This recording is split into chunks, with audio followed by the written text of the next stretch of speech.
اللہ من الشیطان الرجیم بسم اللہ الرحمن الرحیم۔ عزیز طلبہ و طالبات السلام علیکم۔ آج ہم مطالعہ قرآن حکیم جماعت دہم سبق نمبر 1 یعنی سورہ انعام کے حصے اول کے تمام مشقی سوالات آپ لوگوں کے ساتھ حل کریں گے۔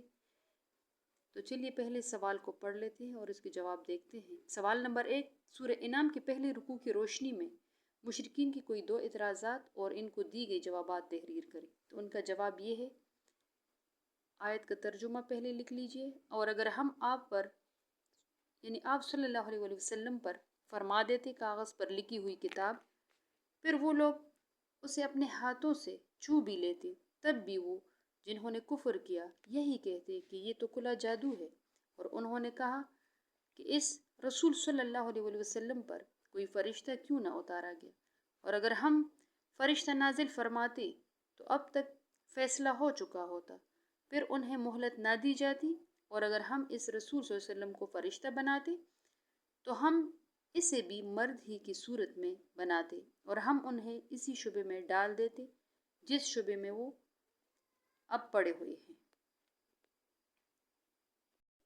معزز سامعین و طلبہ و طالبات، یہ مشرکین کے اعتراضات کا ترجمہ یعنی پہلے سوال کے جواب میں ہم نے لکھ دیا، پھر اس ترجمے کو تھوڑا سا آپ لوگوں نے ایکسپلین کر کے ہیڈنگ کے روم میں ادھر لکھنا ہے۔ یہی پہلے سوال میں یہ بھی شامل ہے، یعنی پہلے آپ لوگ ترجمہ لکھ لیں آیت نمبر 9 اور پھر اس کے ساتھ یہ لکھ لیں، یعنی مشرکین کے اعتراضات۔ پہلا اعتراض کیا تھا، پھر دوسرا اعتراض، پھر مشرکین کے اعتراضات کے جواب۔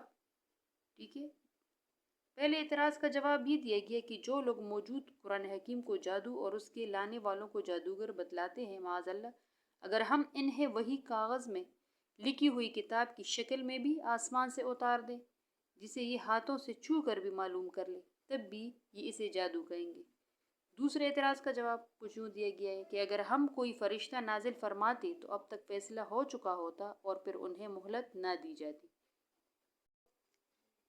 معزز سامعین طلبہ و طالبات، اب ہم سوال نمبر 2 کے جواب کی طرف جاتے ہیں۔ پہلے سوال دیکھ لیتے ہیں۔ دوسرے رکوع کی روشنی میں اللہ تعالیٰ سبحان اللہ کی کوئی 5 صفات تحریر کرے، یعنی اللہ تعالیٰ کی صفات بہت زیادہ ہے، بے شمار ہے، لیکن ادھر ہم سے صرف 5 صفات مانگے گئے ہیں جو اسی صورت میں لکھے گئے ہو۔ تو چلیے دیکھتے ہیں۔ پہلی صفت، دوسرے رکوع میں اللہ تعالیٰ کی صفات یعنی 5 مانگے ہیں۔ پہلی صفت یہ کہ اللہ تعالیٰ ہر جگہ اور ہر وقت موجود ہوتا ہے، یا اس طرح بھی لکھ سکتے ہیں ہر جگہ اور ہر وقت اللہ تعالیٰ کی حکومت اور اقتدار ہے۔ دوسری صفت، اللہ تعالیٰ ہی ہے جو ہر ایک کی پکار سنتا ہے۔ تیسری صفت، اللہ تعالیٰ ہی سب کی ضروریات کو بخوبی جانتا ہے اور پورا کرتا ہے۔ چوتھی صفت، آسمان اور زمینوں کو اللہ تعالیٰ ہی نے پیدا فرمایا ہے۔ پانچویں صفت، اللہ تعالیٰ ہی ہم سب کو پالنے والا ہے۔ یہ سوال نمبر 2 کا جواب ہے۔ اب سوال نمبر 3 کو دیکھ لیتے ہیں۔ سوال نمبر 3 میں کیا پوچھ رہے ہیں ذرا دیکھ لیتے ہیں۔ سوال نمبر 3، تیسری رکوع کی روشنی میں مشرکوں کے دل، کان، آنکھ اور زبان کی حالت بیان کریں، یعنی اس کے حوالے سے کیا فرمایا گیا۔ جواب، یہ ترجمہ آیت نمبر 25 سورہ انعام کی، اس کا یہ ترجمہ ہے، پہلے یہ لکھ لیں۔ اور ان میں سے کچھ ایسی بھی ہے جو آپ کی طرف کان لگائے رہتے ہیں، اور ہم نے ان کے دلوں پر ایسے پردے ڈال دیے ہیں کہ ممکن نہیں کہ وہ اس قرآن کو سمجھے، اور ان کے کانوں میں بوجھ ہے، اور اگر وہ تمام نشانیاں دیکھ بھی لیں تب بھی ان پر ایمان نہیں لائیں گے۔ پھر اس کو آپ تھوڑا سا ایکسپلین کر کے لکھیں۔ اس کو ادھر تھوڑا سا ایکسپلین کیے ہیڈنگ کی صورت میں کہ مشرکوں کے دل، کان، آنکھ اور زبان کی حالت کس طرح ہوگی۔ مشرکوں کی زبان سے جھوٹ بولا کرتے ہیں اور اللہ تعالیٰ کی آیتوں کو جھٹلاتے ہیں۔ نمبر 2 ہیڈنگ، اللہ تعالیٰ نے ان کے دل، کان اور آنکھوں پر پردے ڈال دیے ہیں، اگر وہ تمام نشانیاں دیکھ بھی لیں تب بھی وہ ایمان نہیں لائیں گے۔ ادھر تک اس کا جواب ہو گیا۔ اب سوال نمبر 4 کی طرف جاتے ہیں۔ سوال نمبر 4، چوتھی رکوع کی روشنی میں بیان کریں کہ مشرکین کی طرف سے معجزہ کے مطالبہ پر کیا جواب دیا گیا۔ اس کا بھی پہلے ترجمہ آپ اس طرح لکھ لیں، یعنی پہلے ترجمہ لکھ لیں پھر اس کو تھوڑا سا ایکسپلین کریں۔ ترجمہ یہ ہے کہ اور وہ کہتے ہیں کہ ان پر ان کے رب طرف سے کوئی نشانی کیوں نہیں نازل کی گئی۔ آپ صلی اللہ علیہ وسلم فرما دیجئے بے شک اللہ اس پر قادر ہے کہ نشانی نازل فرما دے، لیکن ان میں سے اکثر لوگ اس کا انجام نہیں جانتے۔ پھر اس کو تھوڑا سا ایکسپلین کریں ادھر۔ مشرکین کی طرف سے معجزہ کے مطالبہ پر جواب مشرکین کی طرف سے معجزہ کے مطالبہ پر جواب دیا گیا کہ اللہ تعالیٰ اس پر قادر ہے کہ معجزے دکھا دے، لیکن ان میں سے اکثر لوگ اس کا انجام نہیں جانتے۔ ادھر تک اس کا جواب ہو جائے گا۔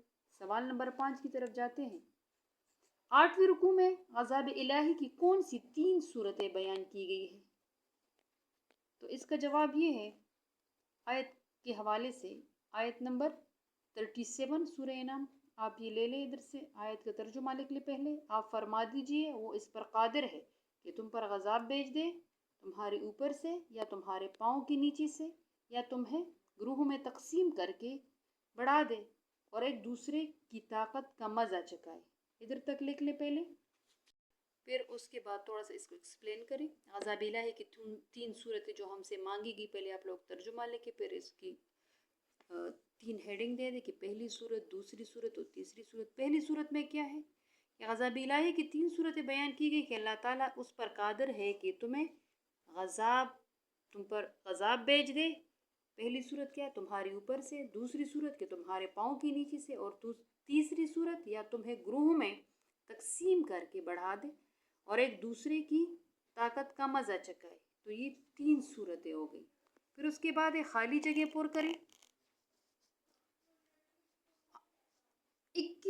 آیت نمبر 21 میں سب سے بڑا ظالم ڈیش کو قرار دیا گیا ہے، اللہ تعالیٰ پر جھوٹ باندھنے والے اور اللہ کی آیتوں کو جھٹلانے والے کو قرار دیا گیا ہے۔ آیت نمبر 38 میں انسانوں کے گروہ کی مثال دوسری گروہ ڈیش سے دی گئی ہے، دوسری گروہ جانوروں اور پرندوں سے دی گئی ہے۔ آیت نمبر 43 میں انسانوں پر اللہ تعالیٰ کی طرف سے دنیا میں عذاب نازل کرنے کی وجہ یہ بیان کی گئی ہے کہ ڈیش اختیار کرے، لوگ اللہ کے سامنے عاجزی اختیار کرے۔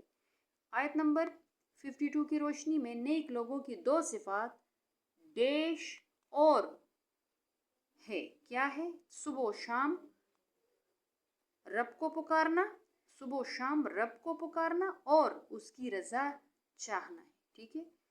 نمبر 5 میں آیت نمبر 68 کی روشنی میں جواب دیجئے کہ جس محفل میں اللہ تعالیٰ کی آیت کے حوالے سے فضول باتیں کی جا رہی ہوں تو ہمیں اس سے ڈیش چاہیے، تو ہمیں اس محفل سے اٹھ جانا چاہیے۔ صدق اللہ العظیم، جزاک اللہ۔